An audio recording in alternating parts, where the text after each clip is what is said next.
আমরা বলছিলাম আগামী নির্বাচনে আমরা যাকে ভোট দেব এই শেরপুর 3 আসন থেকে দল মত আমরা যাই করি, আমি মনে করি শুধু জামাত ইসলামী 11 দল নয়, আওয়ামী লীগ যারা করেন, বিএনপি যারা করেন, অন্য দল যারা করেন, প্রত্যেকের কাছে আমার একটা প্রশ্ন, বিবেকের কাছে প্রশ্ন। লক্ষ লক্ষ কোটি কোটি টাকার বরাদ্দ, উন্নয়নের কাজ, এই শ্রীমন্দির ঝিনাইগাতির 4 লক্ষাধিক মানুষের উন্নয়ন, নিরাপত্তা, সুখ, সমৃদ্ধি, মানবিক দায়িত্ব পালনের জন্য যাকে আমরা জাতীয় সংসদে পাঠাবো, সে যদি অসৎ হয়, দুর্নীতিবাজ হয়, চোর হয়, তার অন্তরে যদি আল্লাহর ভয় না থাকে, সে যখন টাকা পাবে সেই টাকা চুরি করে, দুর্নীতি করে জনগণের অধিকার নষ্ট করবে কিনা বলুন। অন্তরে যার আল্লাহর ভয় থাকে না, মুখে যতই কথা বলো, টাকার লোভ সামলানোর জন্য অন্তরে আল্লাহর ভয় লাগে, নাকি বলেন? শুধু পুলিশ দ্বারা, শুধু আইন দিয়ে সমাজের অপরাধ দূর করা যায় না, হৃদয়ের মধ্যে মহান আল্লাহর ভয় থাকতে হয়।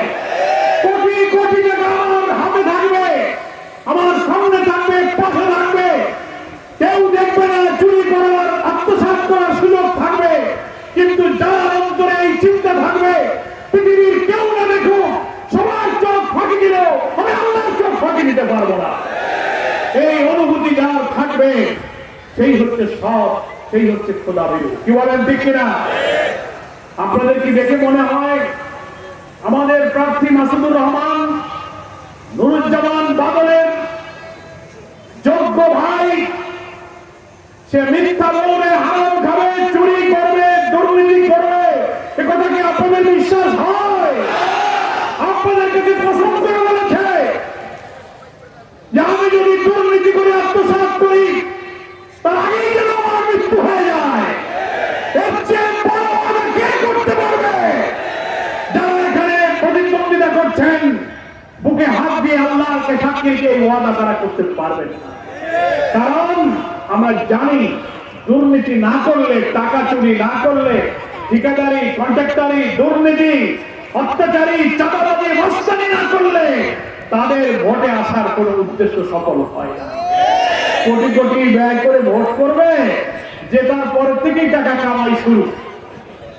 আর আমরা যাদেরকে প্রার্থী করি তার আর্থিক এমন সামর্থ্য নেই যে লক্ষ কোটি টাকা সে ব্যয় করবে। আপনারা আমরাই পকেট থেকে টাকা দিয়ে তাকে নির্বাচনে প্রার্থী করেছি, নাকি বলেন?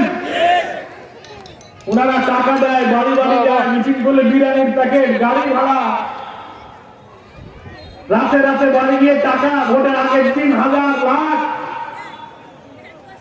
প্রিজাইডিং অফিসার, পুলিশ অফিসার, এজেন্টদেরকে প্রভাবিত করার জন্য তারা লক্ষ লক্ষ কোটি টাকা ব্যয় করে, নাকি বলেন? আমাদের প্রার্থীদের সেই তৌফিক নাই, অবৈধভাবে সে হারাম টাকা উপার্জন করে নাই, সে উপার্জন তো হারাম টাকা দিতেও পারে। তাই আমার প্রথম কথা, এই এলাকার মানুষের উন্নয়নের জন্য যদি একটা সৎ মানুষকে আমরা পার্লামেন্টে পাঠাতে চাই,